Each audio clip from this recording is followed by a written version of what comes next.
Baby, you're the ginchiest.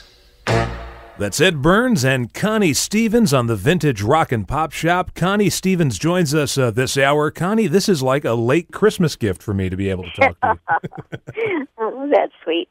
Well, you know, you've done so much in your career, and I'm sure there are a lot of people out there listening right now who remember you best as Cricket Blake on Hawaiian Eye. And, you know, my story is I grew up watching Jerry Lewis movies, and you did two of them, Rockabye Baby and Way, Way Out, both of which I must have seen a million times. Rockabye Baby was my first film, and Way, Way Out I did after I had been to Warner Brothers and, hit like a meteorite in show business. It was great fun to work with Jerry again. He's a genius.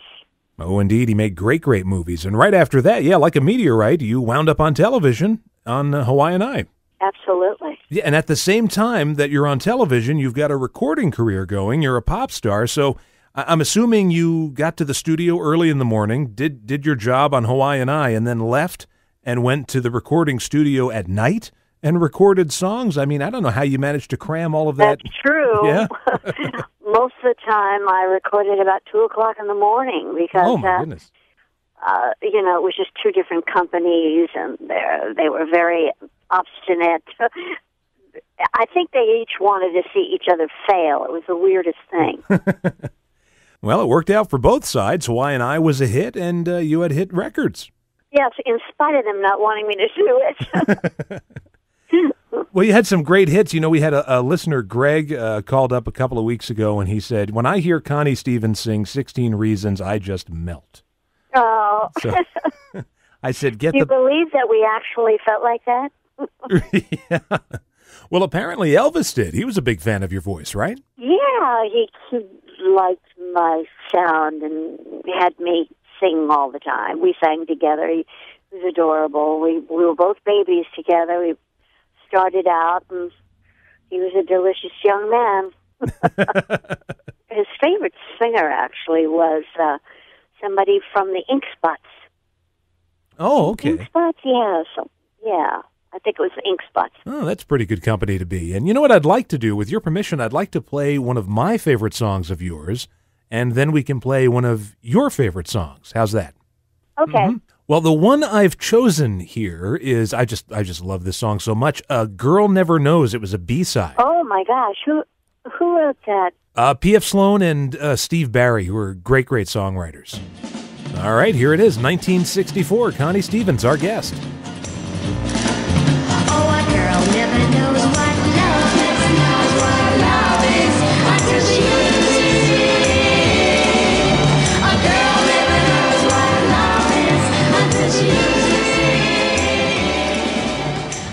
And that's our guest this hour, Connie Stevens, with A Girl Never Knows from 1964, right here on the Vintage Rock and Pop Shop.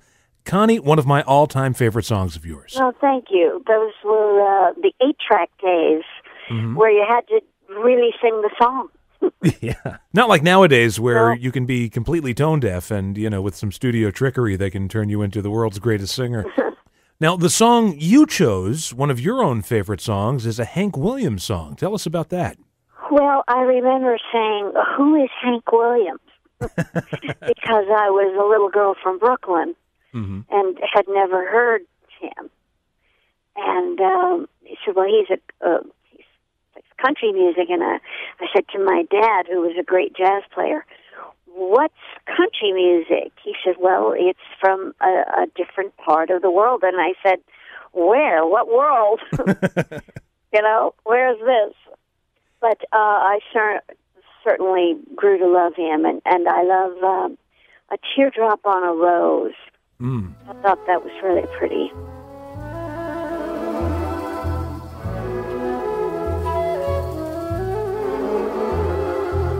While strolling through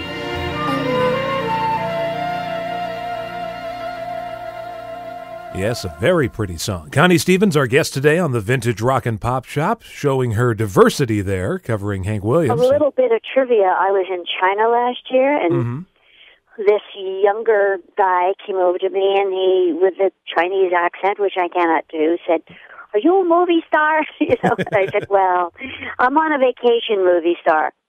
And he said, oh, somebody told me, that you were. So I let it go and smiled and what have you. And a few minutes later, he came back with, I'd like to get you on a slow boat to China on an album that I forgot I had recorded that. Isn't that funny? That is. In the middle of China on the river, he plays a slow boat to China. It's sort of like life imitating art. Yeah. Now, aside from the movies and the TV shows and the records, you've also taken a stab at directing a film. Tell us about that. Yes, I did. I'm very proud of it. It's called Saving Grace, B. Jones. It's a story based, on a true incident. Mm-hmm. And it came very easily, and I wrote the script after 9/11, and a friend of mine said, you've got to make that film. So I did, and I'm very proud of it, and the performances are just sensational. So, gotta see it. Saving Grace, B. Jones. I believe it's on video on demand right now in 100 million homes, so I'm sure it's on yours. Fantastic. And you've got some heavy-hitting actors in that movie as well. I sure do. They're just spectacular. Tatum O'Neal, Penelope Ann Miller, Michael Biehn from Tombstone. They're just absolutely sensational. Now, are you planning to continue and direct more movies? I've just been offered a film to direct in Ireland, which I will do, called The Poet, and another one called Prairie Bones, to be shot in Nebraska in the fall, next fall. Now, this is sort of like a third career for you. Fourth. Yes. But who's counting, right? That's right. And the movie got great reviews. I know you directed a documentary in the 90s. I did. It's called A Healing. I went back to Vietnam and went with 100 women who had served in that conflict. And I'm also extremely proud of that. And all the profits go to VA hospitals and wounded warriors and things like that. Well, with all this activity, is there a place where people can catch up with what you're doing? And do you have a website? I have a website, conniestevens.net. Mm-hmm. So they can take a look at that. I'm sure you must have a Twitter or something, a Facebook or... I do. I just got it. I'm on Facebook, but I have a Twitter, but I don't know what it is. I just got it. Well, I'm sure you'll figure it out. It's one of those things. Will. We all have it, and everybody looks at it and go, "What am I supposed to do with this now that I have this?" Whenever I can't understand anything, I call my granddaughter. She'll explain She's it. She's 11. She can get me through anything. Well, thank you so much for chatting with us today. Oh, it was a delight. Thank you, and I want to wish all your listeners a happy, healthy year. Bye-bye. Bye. Why I